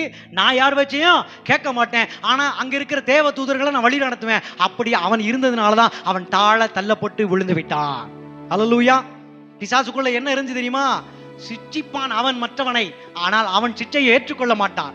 மற்றவர்களை கண்டிப்பான், அவன் கண்டிக்கப்படுதலுக்குள்ளே வரமாட்டான். அதனாலதான் அவன் அங்கிருந்து என்ன செஞ்சான்? விழுந்து விட்டான். நாம் இன்று தீர்மானம் எடுப்போம். ஆண்டவரே இயேசுவே, உம்முடைய சிட்சையை நான் விரும்புவேன், உம்முடைய கண்டிப்பை நான் விரும்புவேன், உம்முடைய சீர்திருத்தத்தை நான் விரும்புவேன். நீர் என்னெல்லாம் சிறப்படுத்த விரும்பல அதை விரும்புவேன். நீர் எனக்கு தண்டனை கொடுத்தாலும் நான் அதை விரும்புவேன். ஏன்னா நீர் செய்கிற ஒவ்வொரு செயலுக்குள்ளும் எனக்கு ஆசீர்வாதம் இருக்கிறது. அல்லேலூயா. எல்லாரும் எழுந்து நிற்கலாமா? சிற்றை தேவன் தம்முடைய ஊழியர்களுக்கும் ஊழியக்காரருக்கும் வாழ்க்கையில் ஒளியை அதிகமாக ஏற்ற வேண்டும் என்று விரும்புகிறார். அவர்கள் தனிப்பட்ட பாவங்களை திருத்தி அவர்களை தேவனை போல மாற்ற விரும்புகிறார். அந்த காரியம் வர வேண்டும் என்று அவர் விரும்புகிறார். நீங்கள் விரும்பினார் இன்றைக்கு நீங்கள் கண்களை மூடி அப்படியே ஒரு விசை ஆண்டவரை நோக்கி, ஏசப்பா, உம்முடைய சிற்றை எனக்கு தேவை, உம்முடைய கண்டிப்பு எனக்கு தேவை, உம்முடைய உணர்த்தப்படுதல் தேவை. சபையை கர்த்தர் உண்டாக்கி, ஊழியர்களை கர்த்தர் உண்டாக்கி, ஒரு நிர்வாகத்தை கர்த்தர் கொடுத்து, இந்த நிர்வாகத்துல பல குடும்பங்களா இருக்கிறோம், பல ஜாதி மக்களா இருக்கிறோம், வெவ்வேறு ஊர்கள்ல இருந்து நாம வந்திருக்கிறோம். இந்த இடத்துல ஒரு ஒற்றுமை கர்த்தர் கட்டளையிட்டு இருக்கிறார். இங்கே ஒருத்தர் தாழ்வாகவோ மேட்டுமையாகவோ நினைக்க கூடாது. கர்த்தருக்குள் எல்லாருமே சமமாய் இருக்கிறோம். உயர்ந்த ஜாதியின் கிடையாது, தாழ்ந்த ஜாதியின் கிடையாது, ஏழை என்றும் கிடையாது, பணக்காரன் என்று கிடையாது, அடிமை என்றும் இல்லை, சுயாதீனன் என்றும் இல்லை, சின்னவன் பெரியவன் வித்தியாசமே கிடையாது. ஆண்டவருக்குள் எல்லாரும் சமநிலை பிரமாணத்தின்படி சமமாய் கர்த்தர் வைத்திருக்கின்றார். ஆண் என்றும் இல்லை, பெண் என்றும் இல்லை என்று கர்த்தர் வைத்திருக்கின்றார். எல்லாருமே இங்க சமம். என்னை சிட்சிப்பதற்கு நான் விட்டு கொடுக்கிறேன்.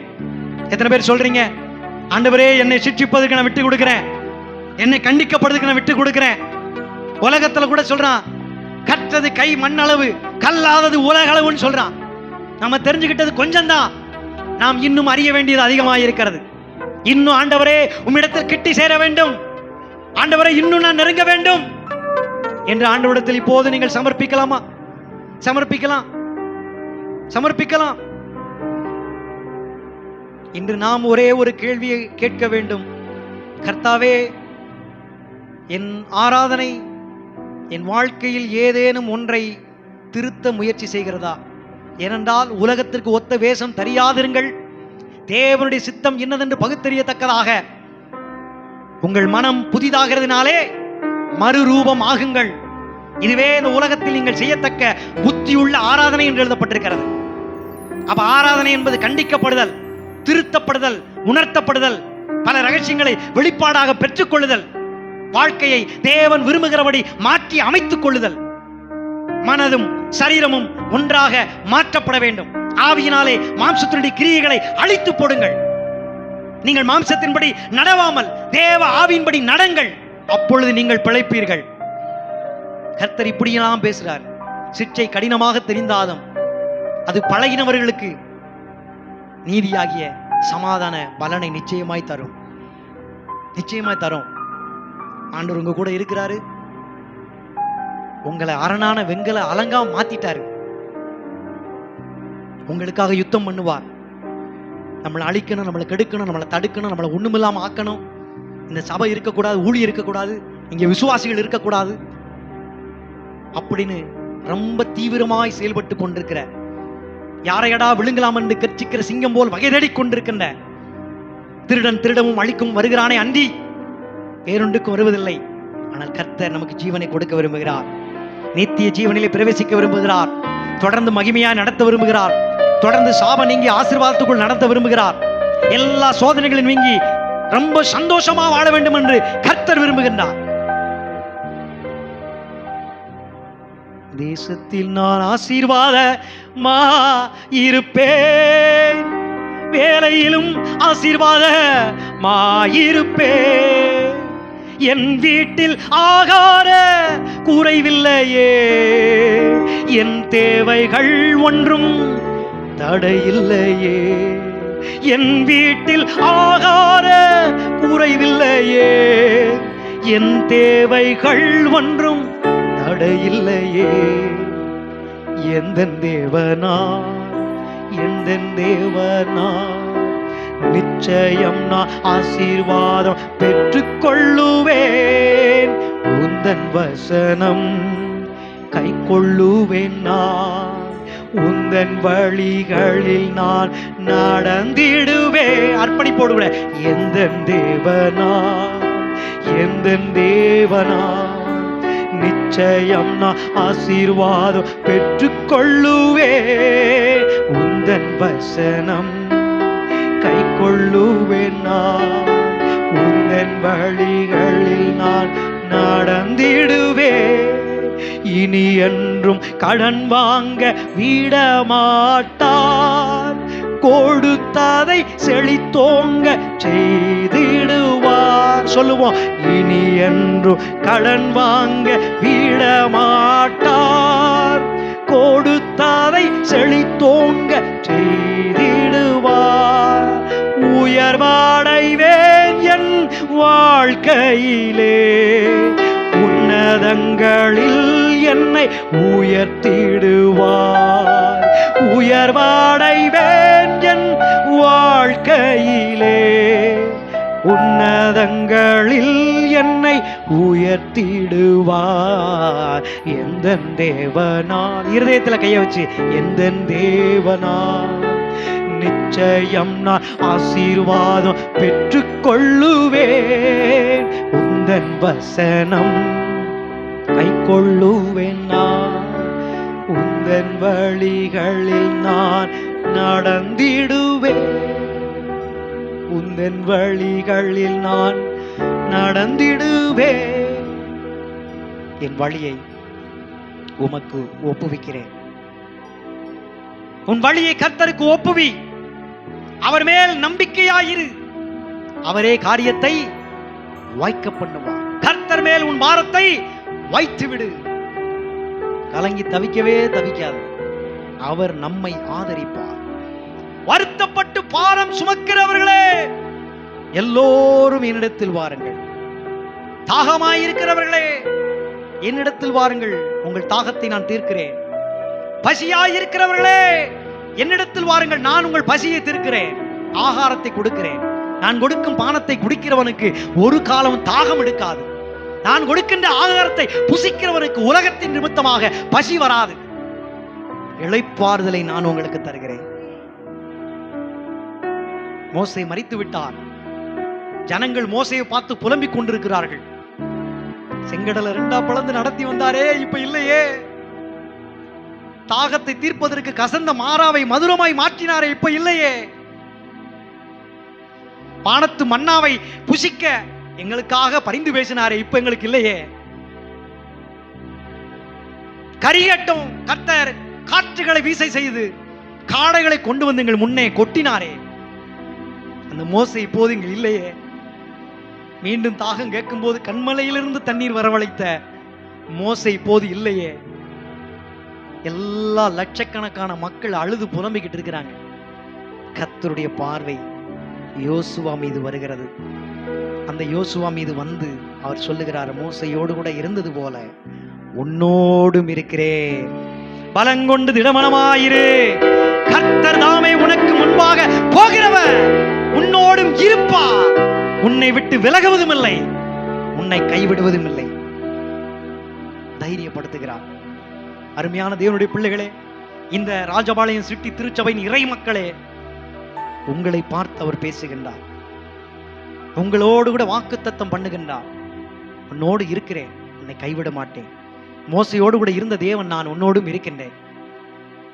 உனக்கு முன்பாக போகிறது நான் தான். உன் வழியை செவ்வையாக்குகிறேன், கரடான பாதையை சமமாக்குகிறேன். தடைகளை எல்லாம் உடைத்து விட்டேன். என் சமூகம் உனக்கு முன்பாக போகிறது. என்னுடைய மகிமை உன்னை பின்னாலே பார்த்து கொண்டிருக்கிறது. நன்றி நன்றி நன்றி அப்பா. இந்த பிள்ளைகளோடு கூட இருக்கிறதுக்காய் ஸ்தோத்திரம். இந்த பிள்ளைகளை ரட்சிப்பதற்காகவும் தப்புவிப்பதற்காகவும் இவர்களோடு இருக்கிறதுக்காய் ஸ்தோத்திரம். யோசுவாவோடு கூட இடைப்பட்டவர். மீண்டும் அங்கே ஒரு வசனத்தை ஞாபகப்படுத்துகிறேன். இந்த நியாயப்பிரமாண புஸ்தகத்தில் எழுதியிருக்கிறவைகளை உன் வாயை விட்டு பிரியாமல் நீ பார்த்து கொள்வாயாக. இவைகளின்படி செய்வதற்கு நீ கவனமாய் இருப்பாயாக. இரவும் பகலும் தியானித்துக் கொண்டு இருப்பாயாக. அப்பொழுது உன் வழியை நீ வாய்க்க பண்ணுவாய். மற்ற கடவுள்கிட்ட போனீங்கன்னா உங்க வாழ்க்கை வெற்றி அடைவதற்கு பணத்தை கொடு, பொருளை கொடு, பரிகாரம் செய், பலியை செலுத்துன்னு சொல்லும். ஆனா ஏன் இயேசு, என் ஆண்டவர், நாம ஆராதிக்கிற நம்ம கர்த்தர் இங்க யோசுவா கிட்ட வாராரு. கவலைப்படாத, மோசே இல்லைன்னு நீ கவலைப்படாத. உன் வாழ்க்கையை வெற்றியாய் மாற்றுவதற்கு நான் உன்னோடு இருக்கிறேன்னு சொல்றார். இன்னும் சிறப்பா சொல்ல, உன் வாழ்க்கையை நீயே வெற்றியாக்க முடியும்.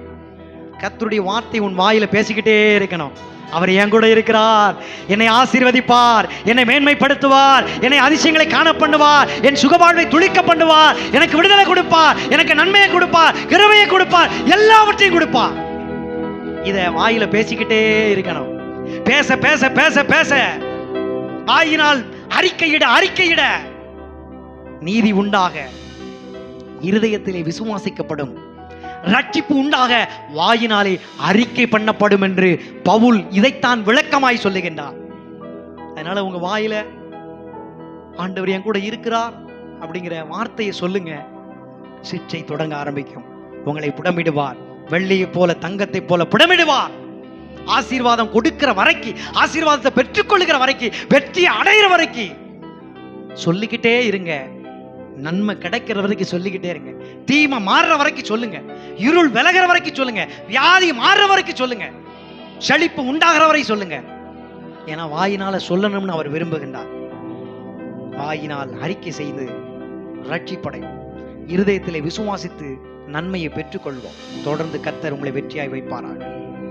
வானத்தையும் பூமியை படைத்த சர்வவல்லமையுள்ள தேவனே, நாளுக்காய் நேரத்துக்காய் நன்றி சொல்கிறோம். இந்த உம்முடைய சமூகத்துக்கு நன்றி சொல்கிறோம். நேரம் லேட் ஆனாலும் இந்த பிள்ளைகள் பொறுமையுடன் இருந்து கர்த்தருடைய வார்த்தையை கவனமாய் கேட்டிருக்கிறார்கள். நீர் யாரிடத்தில் அன்பு கூறுகிறீரோ உம்முடைய சிற்றையை, உம்முடைய கண்டித்து உணர்த்துதலை இன்று எங்கள் சபையிலே கலந்து கொண்ட ஒவ்வொரு பிள்ளைகளுக்கும் ஆண்டவரே நீர் கொடுப்பீராக. உம்முடைய அன்பும் கிடைக்கட்டும், உம்முடைய வழிநடத்தல் கிடைக்கட்டும். உம்முடைய பிள்ளைகளாக நீர் இவர்களை பாதுகாத்துக் கொள்ளும் என்று தாழ்மையாய் உம்மிடத்தில் ஜெபிக்கிறோம். இப்போதும் எங்களை தாழ்த்தி உம்மை உயர்த்தி இயேசுவின் நாமத்தில் வேண்டுகிறோம் நல்ல பிதாவே.